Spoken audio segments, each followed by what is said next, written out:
Haleluya. Puji Tuhan, kita ketemu kembali dalam kasih dari Tuhan Yesus Kristus.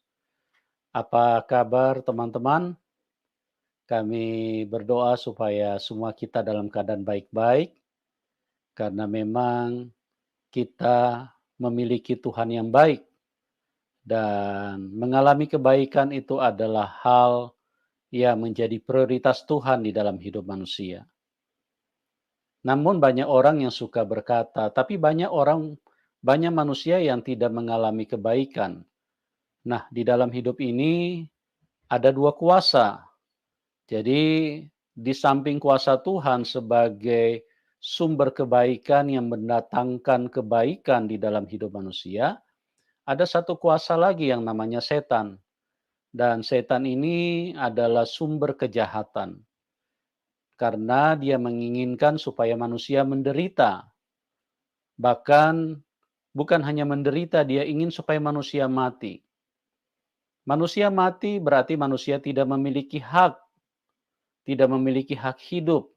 Jangankan cuma hak asasi, hak hidup pun iblis itu tidak suka manusia memiliki hak hidup. Makanya dia membunuh manusia. Sebab di dalam Yohanes 10 ayat 10 mengatakan, pencuri datang hanya untuk mencuri, membunuh, dan membinasakan. Yohanes 8 ayat 44, bahwa iblis adalah pembunuh manusia sejak semula. Dan inilah yang menjadi problem di dalam hidup manusia. Kalau seandainya manusia tidak berjumpa dengan Tuhan yang benar, maka kehidupannya akan mengalami kesengsaraan, air mata, penderitaan. Kenapa banyak orang bercerai? Karena manusia dikuasai hawa nafsu, dikuasai kebencian, amarah. Karena tidak bisa menguasai emosinya, akhirnya mereka memutuskan untuk saling berpisah. Ya, karena manusia sudah dikuasai dengan setan, maka manusia tidak mempunyai pikiran yang waras seperti waktu mereka baru ketemu, waktu lagi pacaran, lagi pertama dan mabuk cinta, mereka sudah kehilangan hal-hal yang seperti itu. Dan yang ada di dalam pikiran manusia pada saat manusia dikuasai setan, mereka ingin bercerai, dimulai dengan keributan, saling mempersalahkan, marah-marah, dan lain-lain. Itulah setan. Ya, kenapa manusia berkelahi? Kenapa manusia saling memfitnah? Kenapa manusia saling menjatuhkan, saling membahayakan? Karena dikuasai setan. Memang setan ini sangat jahat. Dan oleh sebab itu, sebagai hamba Tuhan, tentu saya berdoa supaya kebaikan Tuhan bisa turun di dalam kehidupan kita. Karena yang terpenting di dalam hidup ini adalah kita mengalami kebaikan Tuhan. Ya, pendidikan tinggi tidak mampu untuk membawa kita hidup bahagia. Karena banyak orang pintar yang tidak jarang mereka bunuh diri. Tidak jarang mereka hidup dengan hal-hal yang merugikan orang lain. Pintar tapi pintar korupsi. Pintar tapi pintar berzina. Nah, ini menjadi bahaya di dalam hidup manusia. Jadi pengetahuan tidak cukup, pendidikan tidak cukup. Punya uang banyak juga itu menjadi tidak terlalu penting karena kebaikan Tuhanlah yang paling utama. Karena orang punya uang banyak justru bisa semakin berpotensi untuk mereka melakukan kejahatan. Karena semua yang ada di dalam dunia ini bisa dibeli dengan uang. Nah, oleh sebab itu pangkat, jabatan semuanya tidak penting. Tapi yang penting adalah jika kita manusia mengalami kebaikan Tuhan, karena kebaikan Tuhan itu sifatnya kekal. Dan kebaikan Tuhan itulah yang bisa membawa kita ke surga. Dan Tuhan yang benar yang akan membawa kita ke surga. Kalau setan adalah pribadi yang sangat jahat dan dia ingin supaya manusia semua masuk neraka. Ya, jadi teman-teman, sekali lagi saya berdoa supaya kebaikan Tuhan menjadi nyata di dalam hidup kita semua dan kita semua punya kesempatan untuk pulang ke surga. Dan pada kesempatan ini kita akan dengarkan kesaksian dari seorang narasumber bagaimana dia mengalami Tuhan, ya. Tadinya imannya bukan kepada Tuhan Yesus, tapi oleh cinta kasih Tuhan, oleh kuasa Tuhan, narasumber bisa diubahkan dan sekarang percaya kepada Tuhan Yesus. Bahkan pada kesempatan ini beliau ingin bersaksi supaya memberkati banyak orang. Nah, saya berharap kita tetap stay tune di channel ini supaya apa yang luar biasa yang telah Tuhan Yesus kerjakan di dalam hidup narasumber bisa menjadi berkat buat banyak orang yang ada di dalam link ini. Oke, kita sambut narasumber kita, Bapak Heri. Shalom, Pak Heri. Shalom, shalom. Selamat malam. Ya, Tuhan apa kabar, memberkati. Pak? Baik, baik, baik, baik. Kabar baik. Haleluya. Sehat selalu. Iya. Luar biasa. Ya, Oke. puji Tuhan, Pak. Oke. Pak Heri, terima Puji kasih loh Tuhan. sudah hadir nih Ya. dan mau bersaksi. Amin. Dan Amin. apa yang Bapak bagikan nanti, saya percaya akan menjadi berkat bagi banyak orang karena banyak orang yang belum mengenal Tuhan dan ini Amin. penting sekali di dalam hidup kita supaya lewat apa Amin. yang Bapak bagikan orang bisa mengenal Tuhan Yesus ya. Karena Haleluya. banyak orang bukan hanya tidak mengenal Tuhan Yesus, bahkan mereka membenci, mereka menghina, bahkan ada orang-orang yang ditunggangi setan yang mereka marah kalau orang percaya kepada Tuhan Yesus ya. Tapi apa yang Bapak bagikan, kita berdoa supaya ini bisa menerangi hati dan pikiran manusia dan menjadi berkat bagi banyak orang. Oke, Pak Heri, waktu dan tempat saya serahkan kepada Bapak. Bapak bisa sampaikan kesaksiannya dimulai dari latar belakang dulu. Silakan, Pak Heri. Salam. Selamat malam. Shalom. Saudara-saudaraku yang kekasih. Malam hari ini sebelum saya bersaksi, saya akan memperkenalkan nama saya. Nama saya Haji Abdul Tahir SAG dari Institut Muslim Indonesia Hidayatullah. Saya mengenal Tuhan mulai dari 2021 dan saya sampai saat ini, puji Tuhan, saya mengenal Tuhan Yesus bukan karena saya diinjili, jadi pengaruhi, atau saya diiming-imingin, apapun juga, tidak ada. Nama saya, sekali lagi, Haji Abdul Tahir. Saya sudah naik haji, dan saya juga dosen, guru di salah satu institut Muslim di Al-Qurabah di Rawamangun. Saya mengambil satu jurusan jurusan tarbiyah bahasa Arab. Dan saya juga pernah ke Pakistan. Di sana saya di Pakistan dalam rangka studi perbandingan dari sekolah saya. Dulu saya sekolah di IAIN Ciputat, saudara. Saya mengambil jurusan tarbiyah bahasa Arab. Dan saya seorang punya istri 1 dan anak 2. Saya berasal dari Makassar, saudara. Papa saya dari Makassar, mama saya dari Gorontalo. Mereka punya jabatan masing-masing. Mama saya hakim di pengadilan negeri Makassar, lalu pindah di Gorontalo di Limboto. Papa saya angkatan darat, dia pensiun dari Letkol, Haji Ismail, nama papa saya, dan ibu saya Arina Umar Katili, dia seorang haji juga. Kami di antara bersaudara, kami 14 bersaudara dari 2 ibu, yang hanya satu-satunya saya di antara 14 bersaudara, hanya saya menjadi pengikut Kristus, saudara. Jadi saya juga pernah mengaji di Bitung, di Manado, di Pasar Tuah, sekitar Manado. Dan saya juga seorang mengajar di salah satu sekolah di Makassar dan di Bekasi ini, saudara. Saya sekarang tinggal di Bekasi. Saudara, saya mengenal Tuhan Yesus pada saat itu pulang dari Pakistan, saudara. Pada waktu itu, saudara, saya pulang dari Pakistan. Lagi saya sementara duduk di antara 2 sujud. Saya lagi habis sholat dan saya zikir. Sesudah pada saat saya zikir, ya, karena kalau kami ini sebagai orang Islam atau Muslim, Islam itu artinya taat dan patuh kepada Allah Subhanahu wa Ta'ala. Kalau Muslim itu pengikut Muhammad. Jadi kami ini sebagai pengikut Muhammad. Dan orang tua saya sangat radikal dan fanatik. Dan saya punya kakek juga tidak ada yang tidak kenal di Makassar. Itu Kahar Mustakar. Banyak orang-orang yang dia bunuh orang-orang Kristen sudah di Makassar itu. Tetapi apa yang terjadi? Itu bukan rancangan saya sebagai manusia, tetapi itu adalah anugerah kasih Tuhan. Sehingga dia menyelamatkan saya dari segala dosa.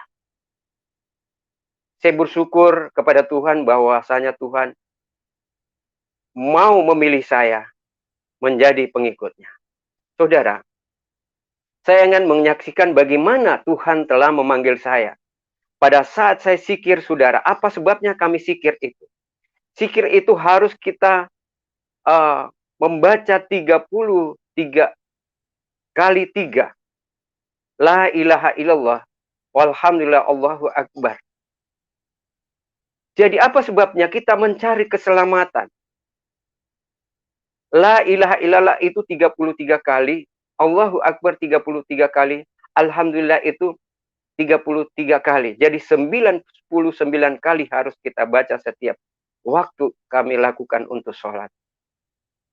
Apa sebabnya kita zikir? Karena kami mencari masing-masing keselamatan. Tidak ada jaminan di dalam Al-Quran 30 juz Al-Quran 6.666 ayat, tidak ada terdapat di sana keselamatan di dalam Al-Quran itu. Tetapi hanya yang ada terletak hanya di dalam Alkitab, saudara. Jadi pada saat saya zikir, tiba-tiba ada cahaya nur. Itu pada saat bukan mimpi, saudara. Tetapi pada saat saya sholat, tiba-tiba ada cahaya dan ada suara. Saudara, suara itu berkata, akulah jalan kebenaran dan hidup, tak seorang pun yang datang kepada Bapa tanpa melalui aku. Pada waktu ada suara dan ada cahaya nur, seperti ada bayangan manusia. Ya. Lalu saya istighfar. Pada saat saya istighfar, astagfirullahaladzim, ya Allah, ampuni aku kalau ada kesalahan dan dosa aku, ya Tuhan. Kenapa, apa yang terjadi? Sesudah itu saya tanya istri saya, kenapa saya melihat sosok manusia dan ada suara gitu. Akulah jalan kebenaran. Padahal Alkitab itu saya tidak pernah membaca. Menyentuh pun kita haram untuk memegang Alkitab, saudara. Yang kami betul-betul pegang dan junjung tinggi itu adalah Al-Quran. Karena Al-Quran itu adalah kita sebagai imam kami, saudara. Karena dikatakan lalakum dinukum walihadin. Agamamu, agamaku, agamaku. Jadi itulah yang kami pertahankan sebagai umat Islam, saudara. Tetapi apa yang terjadi saat itu, saudara? Ya, tapi kata istri saya, menurut dia katakan bahwa itu dajjal atau setan. Dan saya juga pun tidak yakin, saudara. Pada saat itu dia datang pada saat saya sholat tahajud.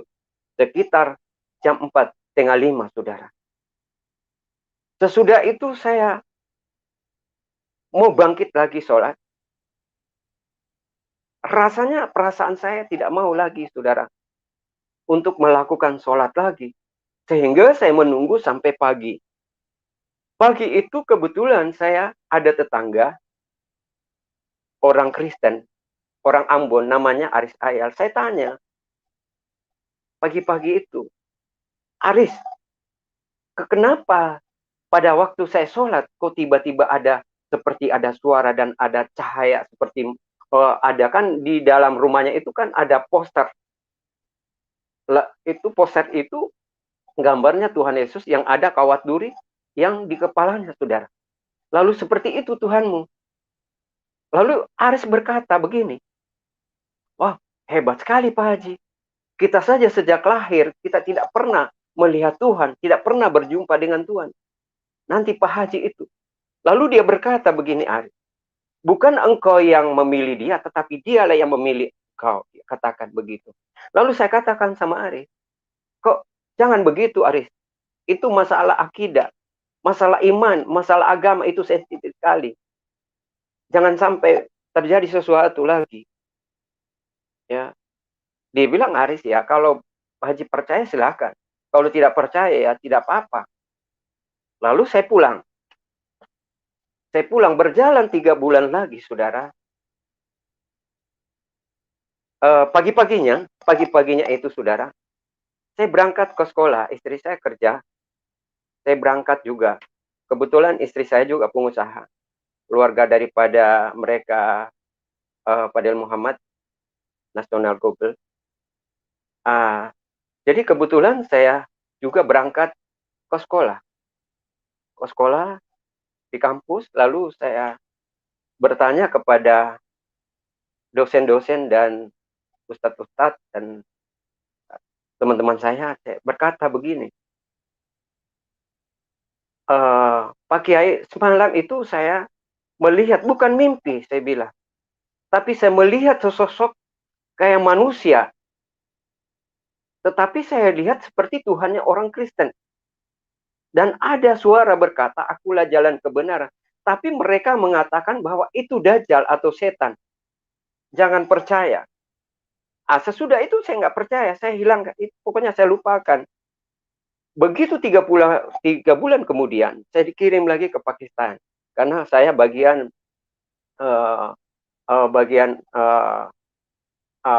humas. Jadi saya berangkat lagi. Kami di Pakistan itu sekolah studi banding itu ada 1 tahun lebih, 1,5 tahun. Kami berangkat di sekitar 300 orang untuk pertukaran pemuda. Dan di sana di Pakistan itu kami belajar bagaimana caranya untuk menjadikan Indonesia ini menjadi syariat Islam. Banyaklah yang dukung dan pendanaan dana kami di sana. Pada waktu saya berangkat kedua kali saya pulang, saya lakukan juga di rumah saya. Pada saat itu rumah saya masih di Kalimalang, saudara, dekat Universitas Borobudur. Lalu saya lagi sholat lagi sekitar malam Jumat itu. Pagi, begitu juga. Lalu ada suara berkata lagi, dia datang. Jangan engkau khawatir, aku akan menyertaimu dan aku akan menyediakan bagimu tempat di surga. Dia katakan begitu. Saya kaget. Kenapa sampai terjadi begitu? Saya ini kan guru ngaji. Saya ini kan ustaz. Kok kenapa ada yang terjadi begitu? Tapi saudara, saya berpikir begini. Mungkin ini Tuhannya orang Kristen yang memanggil saya. Karena pada saat saya naik haji, memang sempat pada tahun 88, saya naik haji itu masih murah dulu. Masih 8 juta pada saat kita naik haji. Ya, memang saya lihat itu salib di atas Ka'bah. Pada saat itu, hanya pas saya sujud dan saya bangkit, itu saya melihat salib di Ka'bah itu, di Arab sana. Waktunya saya tawaf, karena kita itu harus mengelilingi Ka'bah itu sekitar 12 sampai 17 kali. Allahumma kita harus membaca ayat itu mengatakan Allahumma labbaika labbaika dan seterusnya lah. Di situ saya terngiang-ngiang, mungkin ini yang terjadi apa yang saya pernah lihat. Dan setelah saya ada suara itu, saya ingin melakukan gerakan sholat lagi, saya mau sholat sunat. Tiba-tiba saya sujud di sujadah itu, kok sepertinya ada salib di atas sujadah saya itu, saudara. Setelah saya melihat sesuatu seperti bayangan salib itu, seperti jiwa saya ini tidak tenang, saudara. Tidak tenang, saudara. Sehingga saya hentikan untuk sholat. Akhirnya saya bertanya lagi sama istriku. Kok kenapa sih? Mungkin orang itu, orang Kristen yang guna-gunai saya. Mungkin ini opo-opo, dia bilang istri saya. Lalu kita datanglah tanya si Aris itu. Karena kebetulan kita bertetangga. Saya tanya si Aris, kata istri saya, Kalau mau jadi orang Kristen, jadilah orang Kristen. Jangan engkau berikan opo-opo suami saya. Sampai saat itu saya sakit, saudara. Saya sakit, kepala saya ini hampir pecah, saudara. Bahkan saya punya tubuh, saya punya badan ini mulai merasakan ada sakit penyakit di dalam tubuh saya. Berapa bulan kemudian itu, saudara. Lalu bersama istri saya, dia ajak saya untuk ke dukun, siapa tahu itu bisa dukun menyembuhkan, karena dia dia merasa bahwa istri saya mungkin ini adalah opo-opo atau guna-guna itu, saudara. Karena saya melihat sesuatu sosok kayak orang Tuhan Kristen itu, orangnya Tuhan Kristen, orang orang Kristen, Tuhannya orang Kristen lah begitu. Lalu dia datang, istri saya marahin si Aris, kalau mau jadi Kristen, jadilah orang Kristen, jangan engkau. Dia diam saja ini Aris. Akhirnya saya sakit, akhirnya saya keliling, bayangkan saya keliling kepada dukun ya untuk bisa menyembuhkan penyakit. Ternyata dukun itu tidak menemukan satupun penyakit itu di dalam tubuh saya. Sampai kurus kering seperti kakek-kakek, saudara. Ya, bahkan saya ke rumah sakit dirujuk, dari keliling rumah sakit itu 150 juta habis keliling di rumah sakit di Bekasi, saudara. Tidak ada rumah sakit yang bisa menyembuhkan dan menemukan penyakit itu. Bahkan saya dirujuk ke Persahabatan di Rawamangun, saudara, untuk katanya ada cairan. Ternyata pada saat itu, saudara, saya sakit, saya nggak mau lagi kemana-mana. Akhirnya ada seseorang, orang Batak itu berkata, ibu-ibu, saya dengar dia katakan, Bapak itu bisa sembuh, tapi harus didoakan sama orang Kristen atau hamba Tuhan atau pendeta itu. Lalu saya cari orang itu, ibu-ibu itu. Kebetulan di lingkungan itu juga. Saya cari, lalu saya ketemu, dia bilang, Pak Haji, kalau mau ingin sembuh, karena itu melihat salib, karena mereka sudah dengar. Akhirnya, bagaimana caranya? Katanya ke Tiberias, di sana ada kesembuhan. Begitu juga serontak hati saya mau ke sana. Kebetulan itu hari di sana, pernah dulu saya masih kuliah itu ketemu Andi Burhanuddin. Dulu dia di Tiberias berapa tahun yang lalu itu, lama itu, saudara. Jadi saya ke sana lah. Akhirnya saya diantar ke sana, hampir kan nggak bisa jalan, saudara saya. Saya dipanggil ke depan, didoakan, lalu dikasih makanlah itu roti dengan perjamuan itu, katanya anggur. Kan dulu saya tidak mengerti dengan hal itu. Lalu mereka habis minum anggur dan makan roti itu. Habis itu mereka tumpangan tangan saya, saudara. Mereka papariaji itu. Tumpangan tangan saya dan anggotanya itu. Sehingga pada saat saya pulang itu di jalan itu, saudara, saya merasakan itu seperti ada seperti strum, artinya semangat begitu. Merasa seperti ada sesosok roh yang ada di dalam tubuhku yang memberikan kekuatan itu sehingga saya bisa bertahan hidup sampai di rumah, berjalan itu, saudara. Sesudah itu, saudara, saya di rumah habis didoakan mulai beransur-ansur pulih gitu. Saya datang lagi sama Aris. Dia bilang Aris. Saya bilang, gimana Aris menurut pendapat? Dia bilang, begini saja Pak Haji. Kalau mau, ini ada Alkitab yang kecil, nanti baca saja. Lalu saya ambil Alkitab itu, saya gulung di sarungku. Kan saya dulu masih pakai sarung-sarung. Pakai sarung-sarung, saudara. Jadi saya ambil itu supaya Alkitab itu saya sembunyi, supaya jangan ketahuan dari istri saya. Setelah saya ambil Alkitab itu, saya sembunyi di dalam sarung saya pulang ke rumah. Lalu saya di rumah itu, saya letakkan Al-Quran dengan Alkitab. Jadi pertama-tama saya buka Alkitab itu, saudara, adalah Yohanes 1 ayat 1 berkata, pada mulanya adalah firman itu bersama-sama dengan Allah. Itulah sesudah saya buka juga di dalam Al-Quran, di surat Al-Qur'an, banyaklah di dalam Al-Quran itu, surat Al-Baqarah, surat Ali Imran, surat Maryam, dan sebagainya. Dan setemukan di situ dia bilang, dia katakan di surat As-Suruf, ya, Isyabnu Maryamah ruhullah kalimatullah, kalimat Allah yang menjadi manusia. Disitulah. Lalu saya temukan lagi, saya buka di itu, saya temukan, saya buka lagi, Yohanes 14 ayat 6 berkata, Akulah jalan kebenaran dan hidup, tak seorang pun yang datang kepada Bapa tanpa melalui aku. Di Yohanes, saudara, saya buka di situ, di Yohanes 14 ayat 6. Dia katakan, kata Yesus kepadanya, akulah jalan kebenaran dan hidup, tak seorang pun yang datang kepada Bapa tanpa melalui aku. Saya baca di dalam Al-Quran, di Al-Fatihah. Dia begini bunyinya di Al-Fatihah. Auzubillahi minasyaitonirrajim. Bismillahirrahmanirrahim. Alhamdulillahirabbil alamin arrahmanirrahim maliki yaumiddin. Iyyaka na'budu wa iyyaka nasta'in ihdinas siratal mustaqim siratal ladzina an'amta 'alaihim ghairil maghdubi 'alaihim waladdallin. Ihdinas siratal mustaqim itu artinya tunjukkanlah jalan yang lurus dan jalan yang benar. Lalu saya pertimbangkan dan saya memahami dan saya mengkaji apa arti sesungguhnya itu. Karena di dalam ayat Al-Quran tidak ada yang menyatakan akulah jalan kebenaran dan hidup. Hanya satu-satunya Yesus yang mengatakan bahwa akulah jalan kebenaran dan hidup.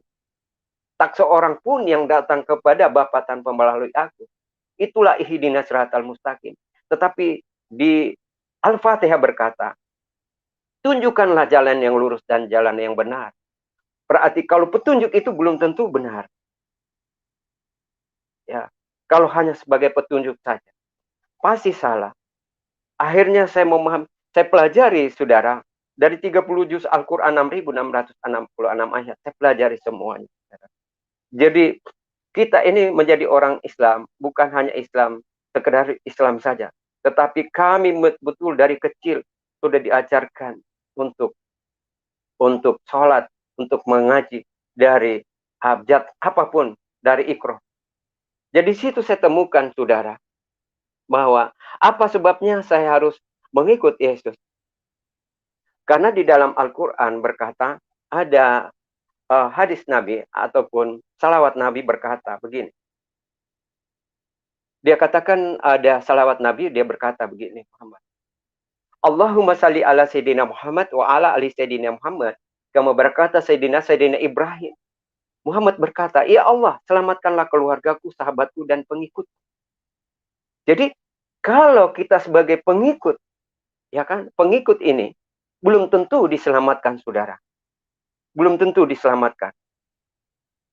Tetapi Yesus berkata di dalam Yohanes 14, akulah jalan kebenaran dan hidup, tak seorang pun yang datang kepada Bapa tanpa melalui aku. Itulah ihdinas siratal mustaqim yang pasti dan tidak ada yang salah, saudara. Jadi bagaimana kita? Mudah-mudahan akan diselamatkan. Insya Allah. Ya kan? Engkau diselamatkan. Saudara. Saya belajar di sana. Bahkan saya buka di dalam Yesus di Alkitab Injil. Injil Roma 1 ayat 16 dan Roma 1 ayat 6 dan 7 berkata, Injil itu adalah kekuatan Allah. Dan saya melihat di dalam Roma di sini pasti. Jadi saya membaca di Roma 5 ayat 7 sampai 11. Saya baca ya. Di sini saya belajar. Saya belajar antara Al-Quran dengan Alkitab, saudara. Mari kita baca bersama. Ini yang saya dapatkan, saudara. Roma 5 ayat 7 sampai 11. Sebab tidak mudah seorang mau mati untuk orang yang benar. Tetapi mungkin untuk orang yang baik. Ada orang yang berani mati. Akan tetapi Allah menunjukkan kasih-Nya kepada kita. Oleh karena Kristus telah mati untuk kita. Ketika kita masih berdosa. Lebih-lebih karena kita sekarang telah dibenarkan oleh darah-Nya. Kita pasti akan diselamatkan dari murka Allah. pasti diselamatkan. Tidak ada mudah-mudahan, tidak ada kata insya Allah akan engkau diselamatkan. Tetapi di sini diberikan kepastian. Itu Tuhan Yesus mengatakan di ayat 10 berkata, sebab jikalau kita ketika masih seteru diperdamaikan dengan Allah oleh kematian anaknya, lebih-lebih kita yang sekarang telah diperdamaikan pasti akan diselamatkan oleh hidupnya. Dan bukan hanya itu saja, kita malah bermegah dalam Allah oleh Yesus Kristus Tuhan kita. Sebab Dia, kita telah menerima perdamaian itu. Saudaraku, itulah yang memberikan saya satu kekuatan, saudara. Tanpa ayat ini saya nggak bisa, saudara. Jadi, saudara, saya mengikut Yesus bukan karena saya diinjili, saudara. Bukan karena harta, bukan. Karena popularitas, bukan. Saya punya orang tua juga orang yang kaya, saudara. Dia seorang tentara. Tentara dulu, saudara. Tanahnya banyak. Mama saya juga, dia seorang hakim. Istri saya juga pengusaha, saudara.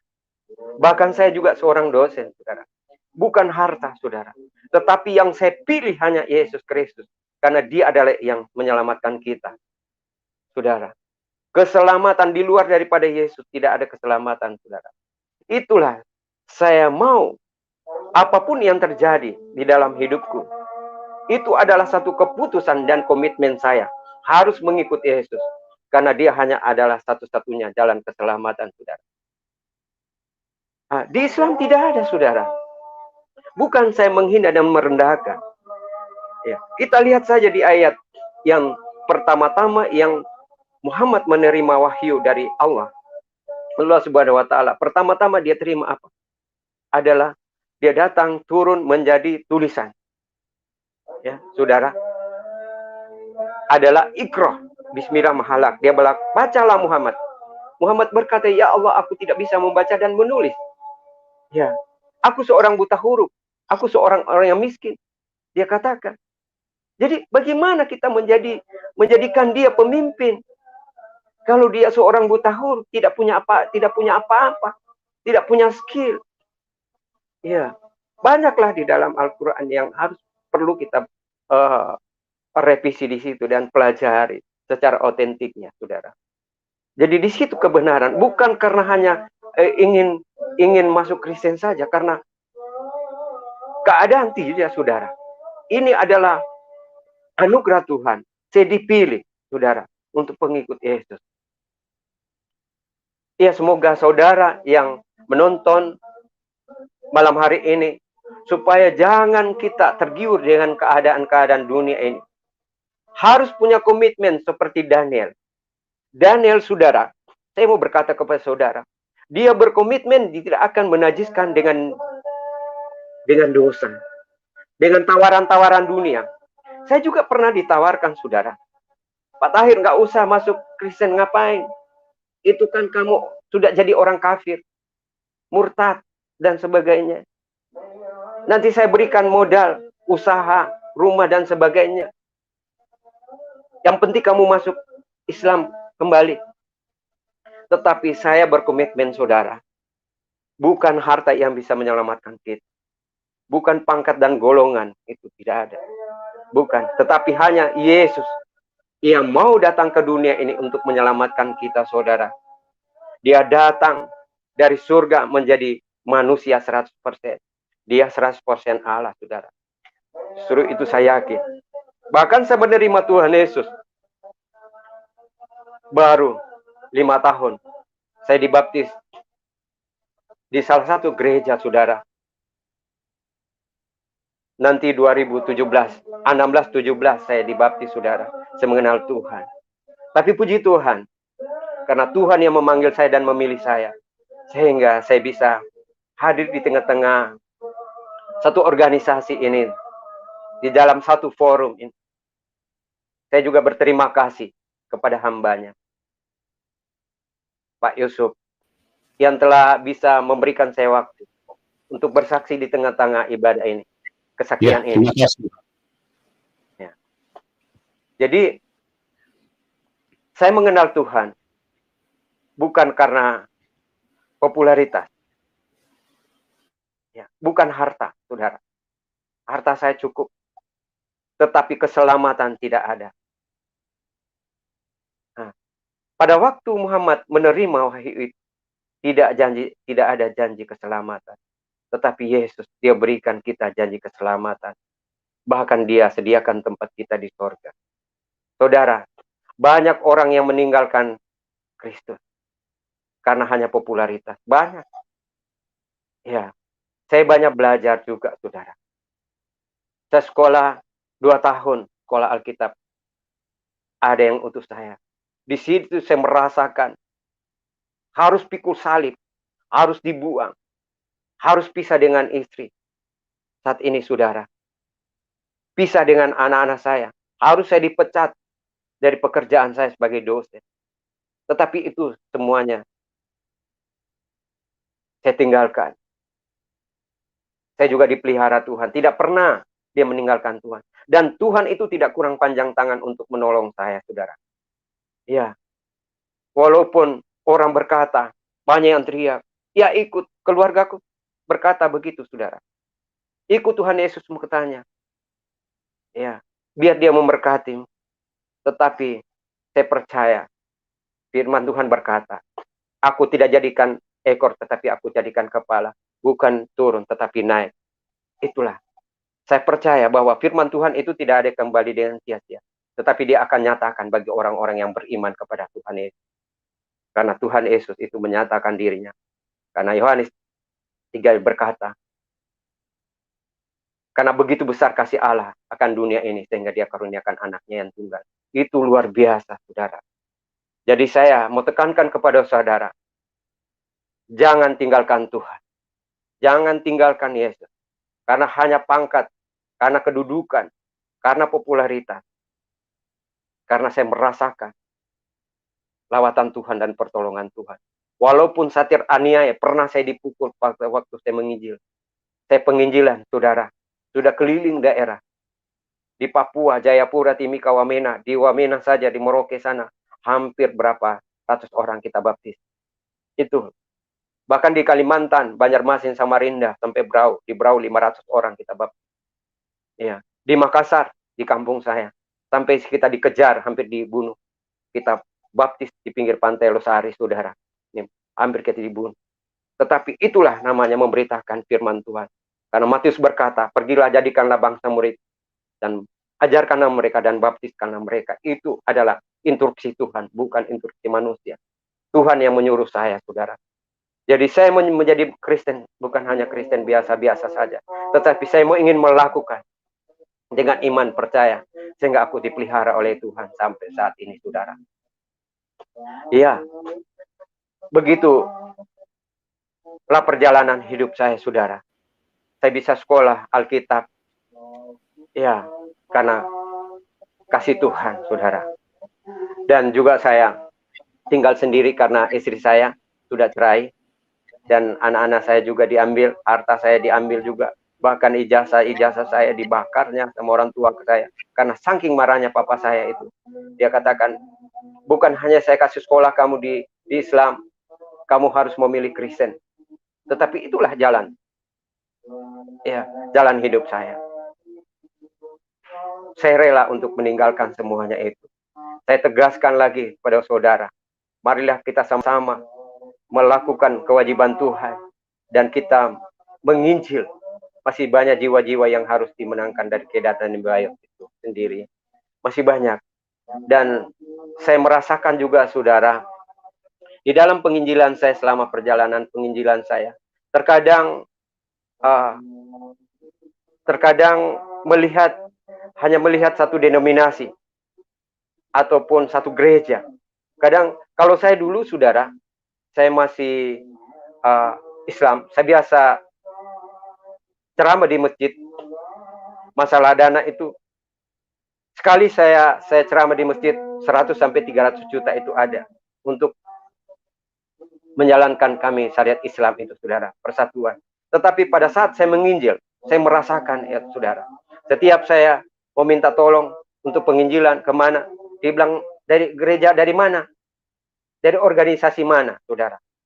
Tetapi Tuhan tidak melihat gereja, tidak melihat denominasi. Tetapi marilah kita bergandengan tangan supaya ada bertumbuh menghasilkan buah yang baik, saudara. Itulah, walaupun penderitaan saya memikul salib sampai saat ini, tetapi tetap saya hidup bersama dengan Tuhan. Itu komitmen saya.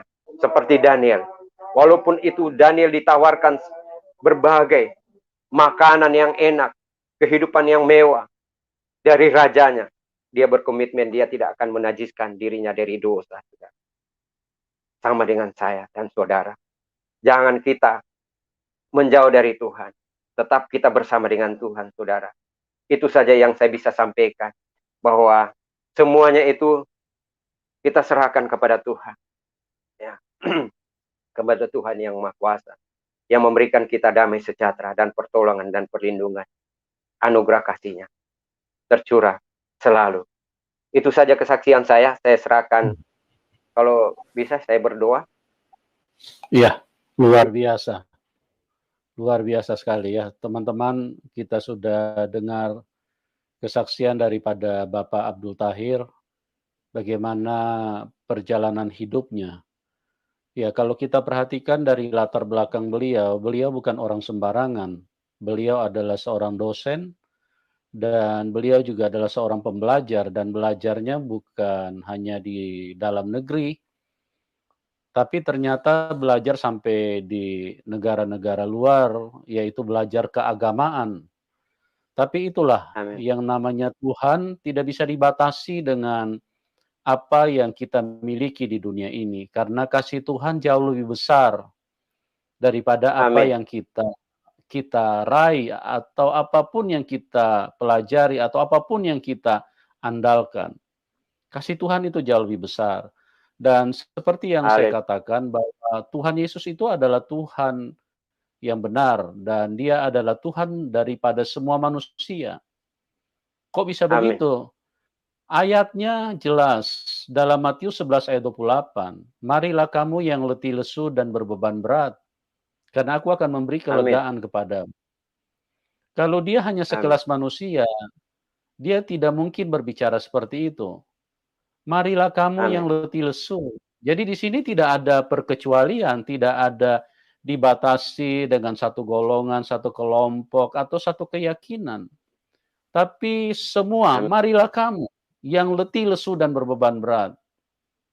Nah, terbukti dengan apa yang terjadi di dalam diri daripada Bapak Abdul Tahir, di mana beliau dari latar belakang yang non-Kristen, bahkan mungkin dibilang antikris, bahkan tadi beliau sudah mengatakan didikan orang tua sangat radikal, sangat fanatik.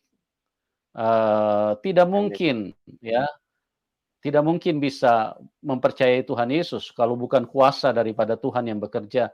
Nah, di sini saya ingin mengatakan bahwa Tuhan Yesus itu benar-benar Tuhan yang baik. Artinya dia waktu mau memberikan kasih-Nya, mau menyatakan kasih-Nya kepada seseorang, seperti yang tertulis di dalam Matius 15 ayat 16, bukan kamu yang memilih aku, tapi aku yang memilih kamu. Dan di sini kita melihat bahwa Tuhan Yesus tidak pernah memilih-milih, oh kau ini tidak percaya sama aku, tidak perlu kau ditolong. Ya, tidak seperti itu teman-teman. Dan waktu Tuhan Yesus datang itu, dia datang tidak marah-marah, dia datang hanya untuk menyatakan kasih-Nya.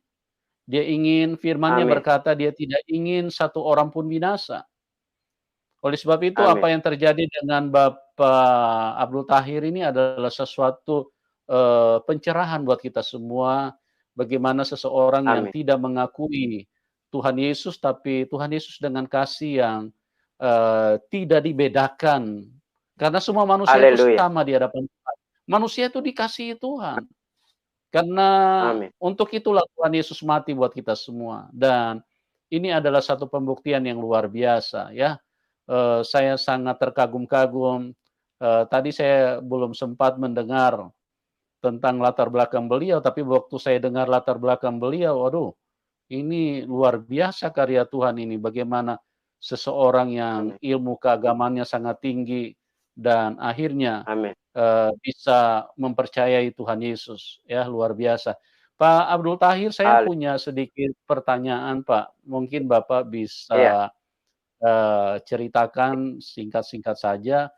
Bapak selama ikut Tuhan, pasti mengalami mujizat ya, Pak? Oh, banyak banyak banyak mujizat. Ini, tidak usah semua, Pak, 1, 2 saja, mujizat-mujizat apa saja yang Bapak alami sehingga bisa menguatkan teman-teman yang menonton acara ini supaya mereka tahu bahwa Tuhan Yesus itu adalah pembuat mujizat, ya. Karena manusia ini Iya membutuhkan mujizat di dalam hidup ini, seringkali jalan hidup manusia itu buntu. Jalan iya hidup manusia itu tertutup. Makanya karena jalan iya hidup manusia buntu, makanya manusia mati. Itu artinya sudah tidak ada iya jalan.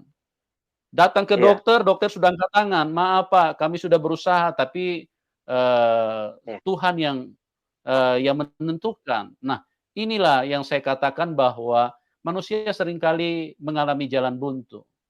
Nah, iya. mujizat-mujizat apa saja Pak yang Bapak alami, supaya bisa menguatkan teman-teman, bagaimana Tuhan Yesus itu adalah pribadi yang pembuat mujizat, karena kalau seorang pembuat mujizat berarti dia yang maha kuasa.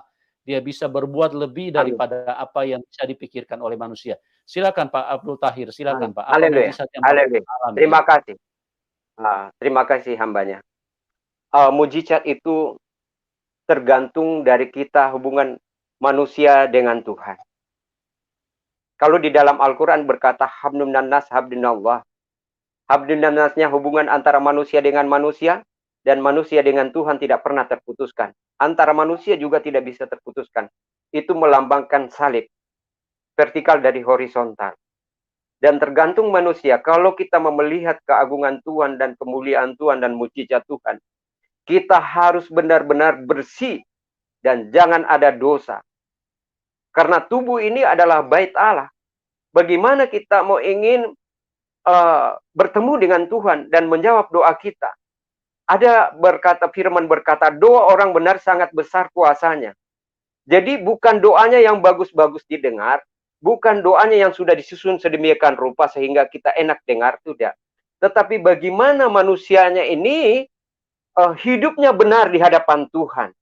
Karena tubuh ini adalah bait Allah. Kita harus hidup kudus dan suci kalau kita mau ingin menjadi pasangan Tuhan, anak Tuhan. Artinya ada jawaban. Kita melihat mujizat Tuhan.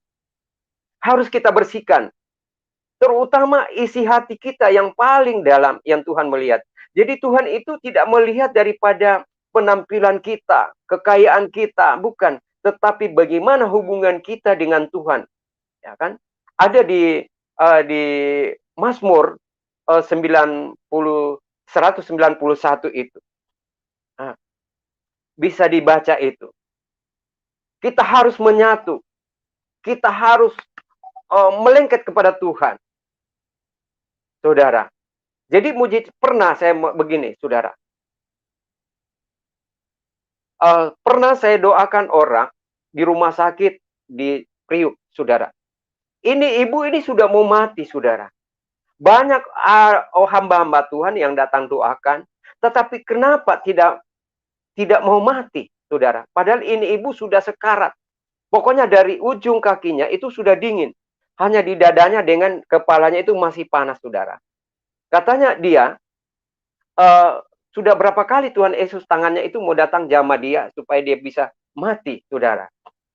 Kematiannya ini sangat tersiksa. Dia mau hidup sudah susah, saudara. Sehingga dia minta mati saja, tapi kenapa tidak mati-mati, saudara? Sudah banyak hamba-hamba Tuhan yang datang doakan.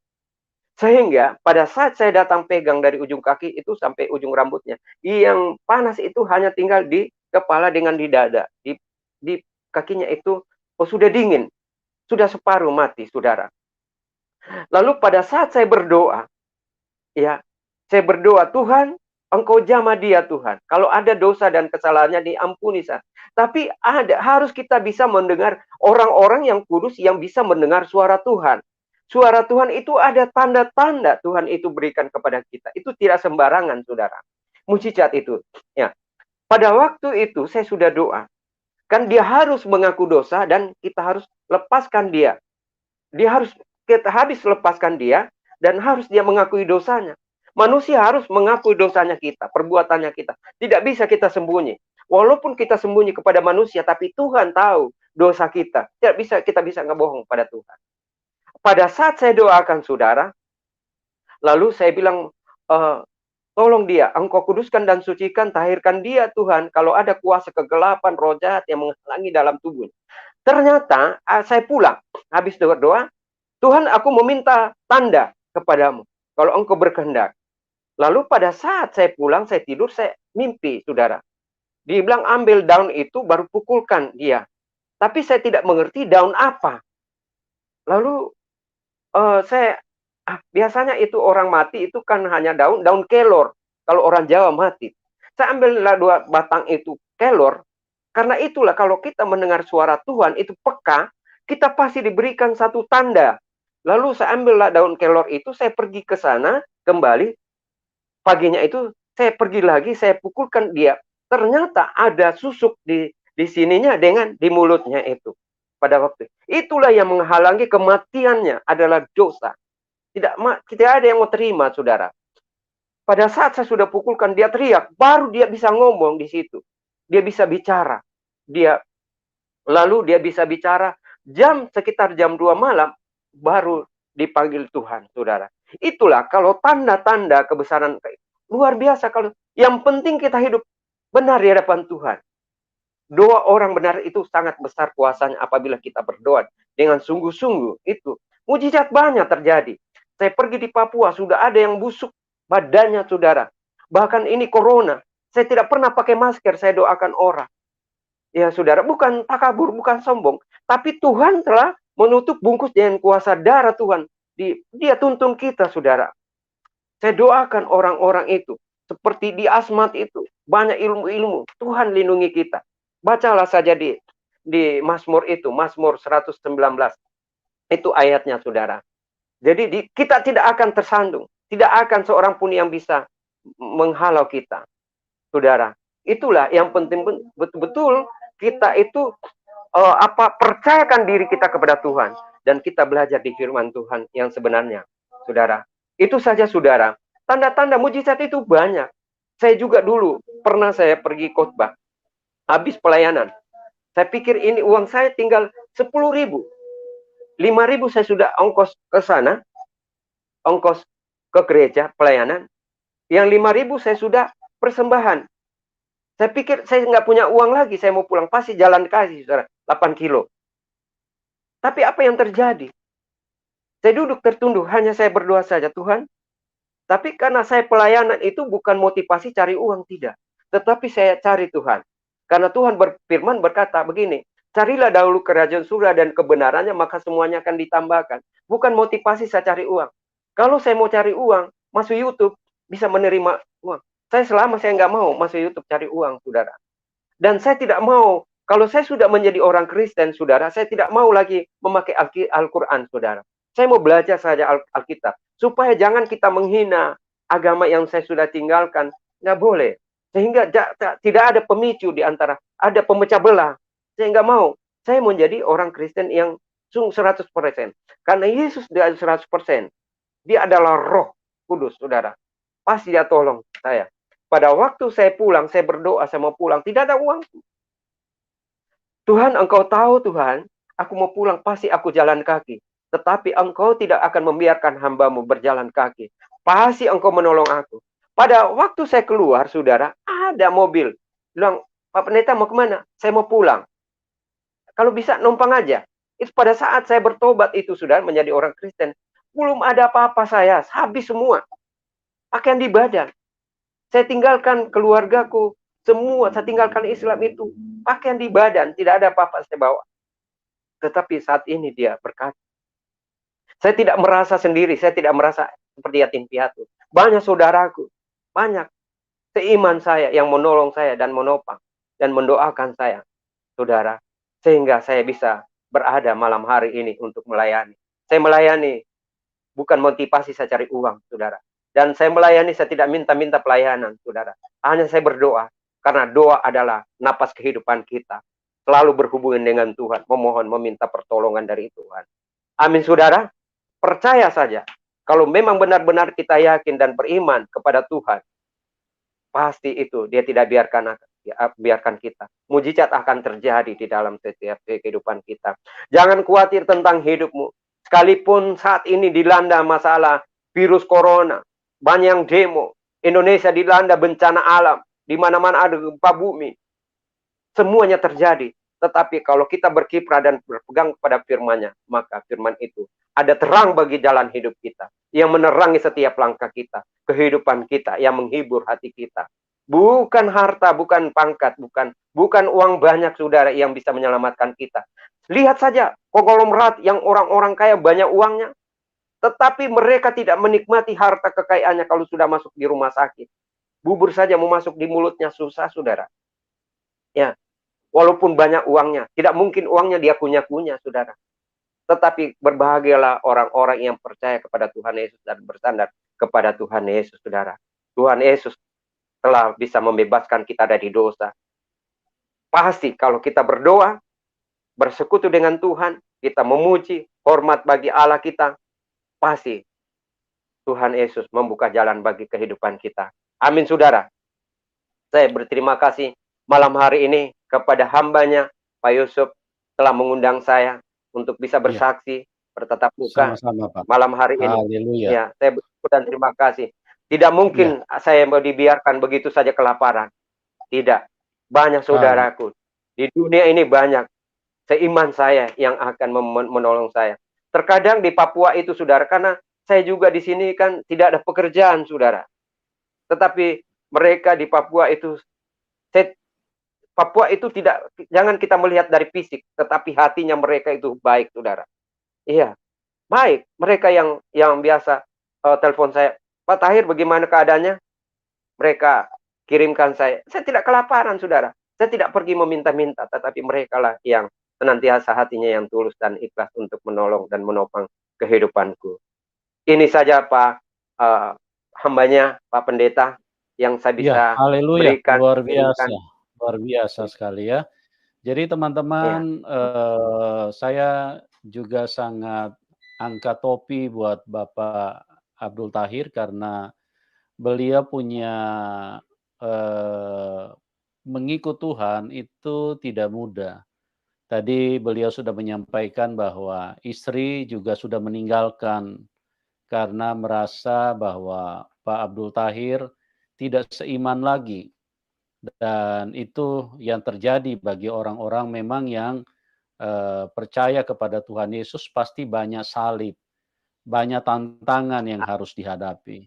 Dan apa yang dilakukan oleh Pak Abdul Tahir artinya komitmen kesetiaannya di dalam mengikut Tuhan teruji, ya, walaupun beliau ini terlahir bukan dari orang Kristen, tetapi imannya memang benar-benar adalah iman yang memberkati banyak orang Kristen. Jadi di dalam hidup ini banyak orang Kristen yang mundur ataupun menjadi lemah imannya, ataupun bahkan ada yang menyangkal Tuhan, ada yang meninggalkan Tuhan.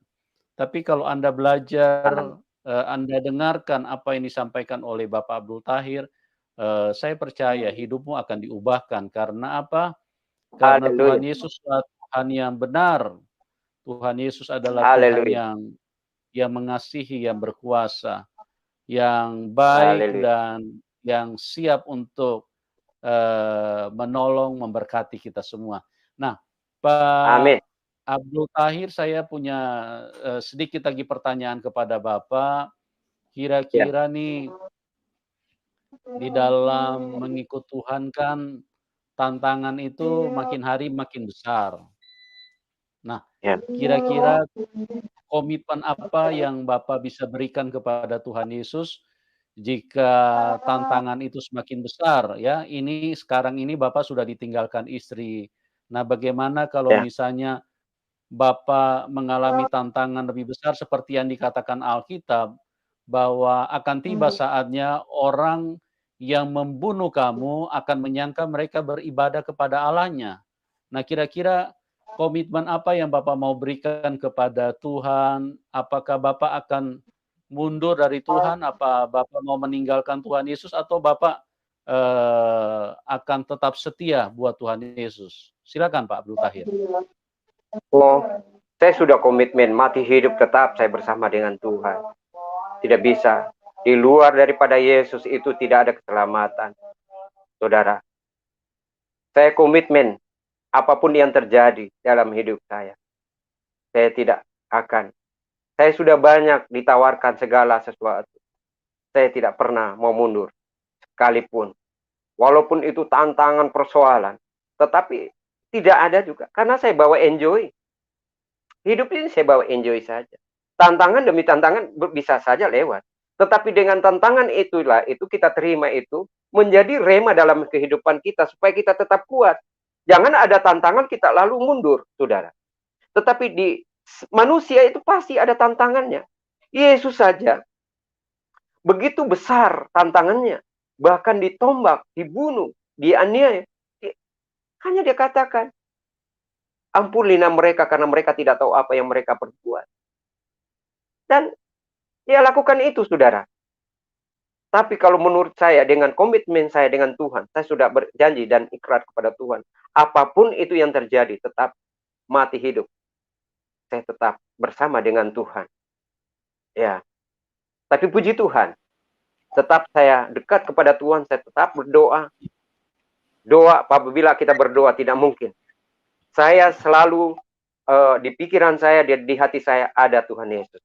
Ia memberkati saya, melindungi saya, menyertai saya dimanapun aku berada. Saya tidak kesulitan kok. Tidak pernah. Mengalami masalah itu wajar aja. Wajar aja. Ya, tetapi kalau kita bawa enjoy hidup ini, ya, asal kita berpikirnya positif, ya kan. Terkadang manusia ini emosi dengan hawa nafsunya, ingin memiliki apa yang dia inginkan, harta. Saya itu tidak tergiur dengan hal itu. Walaupun saya juga di rumah makan daun singkong, saya sekolah di sekolah Alkitab di Toraja, saudara. Pernah saya makan daun singkong. Pada waktu mereka pulang, saya masih sekolah Alkitab, saudara. Saya tinggal sendiri di asrama, tidak ada makanan. Saya rebus daun singkong yang lebar-lebar itu. Lalu daun singkong itu setelah saya sudah rebus, saya taruh di atas meja. Saya berdoa, saya angkat itu daun singkong. Di dalam nama Tuhan Yesus, biar daun singkong ini menjadi daging. Saya makan, minum, kenyang juga, saudara. Kalau secara manusia tidak mampu, saya pasti kabur. Gagal untuk sekolah. Tetapi saya lakukan itu, saudara. Bahkan dulu saya masih belajar.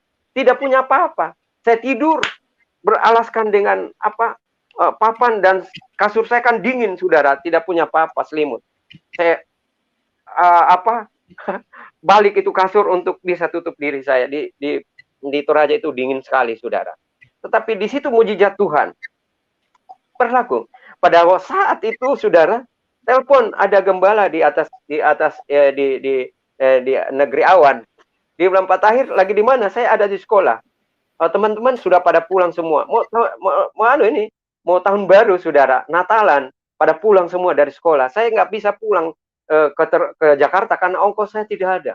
Saya bertahan sendiri, saudara, di sekolah itu, saudara. Apa yang terjadi?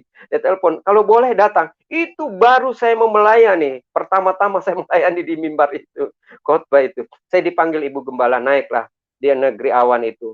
Khotbah di situ, hampir saya kencingin celanaku, saudara. Tapi itulah kehidupan, saudara. Di situ habis saya khotbah, dulu pertama nggak punya, saya punya uang. Pulang baru saya diberkati, ada persembahan persembahan kasih, dia kasih saya. Sambil saya kasih jalan motor turun ke bawah, saudara, karena motor juga itu tidak ada bensinnya, saya kasih meluncur aja dari gunung. Saya pas berhenti, saya mau beli bensin, saya buka uang amplop itu ada 700. Di situ mujizat Tuhan. Pokoknya saya masalah, kendala, problem dalam hidup itu wajar-wajar aja. Tetapi itulah yang selalu menguatkan saya.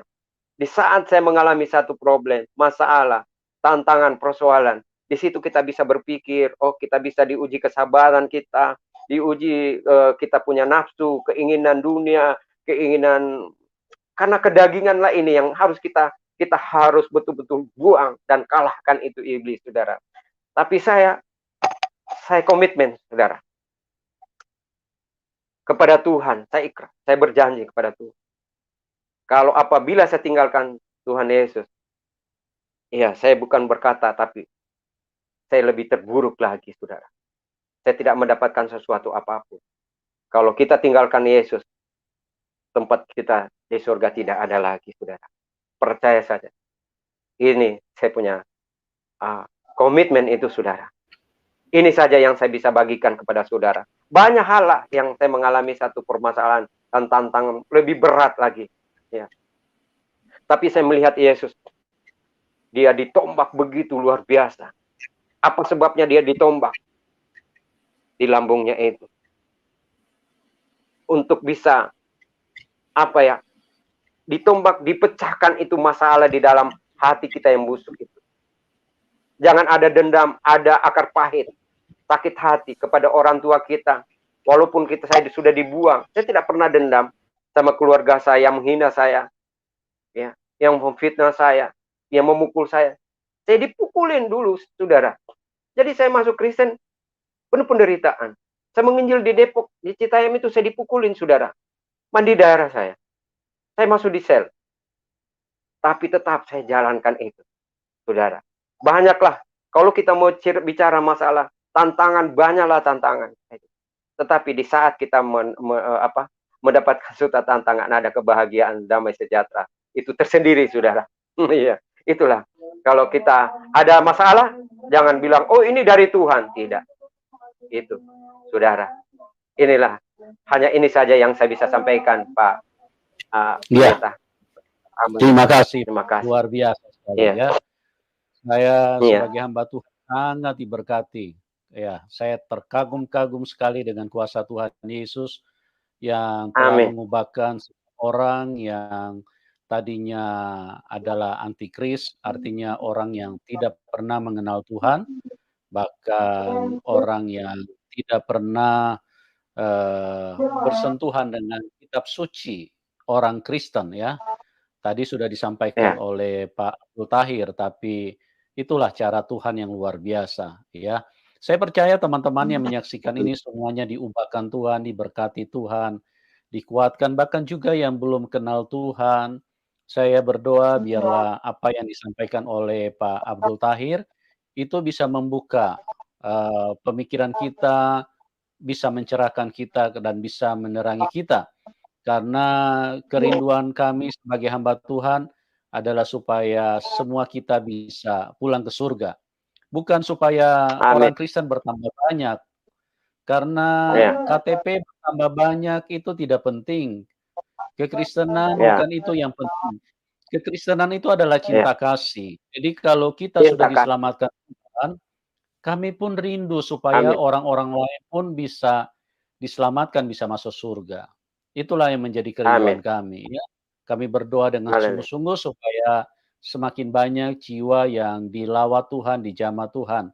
Dan luar biasa, ya, teman-teman yang diberkati boleh dukung Pak Abdul Tahir, nomor rekeningnya nanti kami taruh di layar deskripsi, ya, supaya Bapak Abdul Tahir bisa eksis di dalam panggilannya, di dalam pelayanan-pelayanan yang beliau lakukan itu bisa benar-benar banyak membawa jiwa-jiwa buat Tuhan Yesus, ya.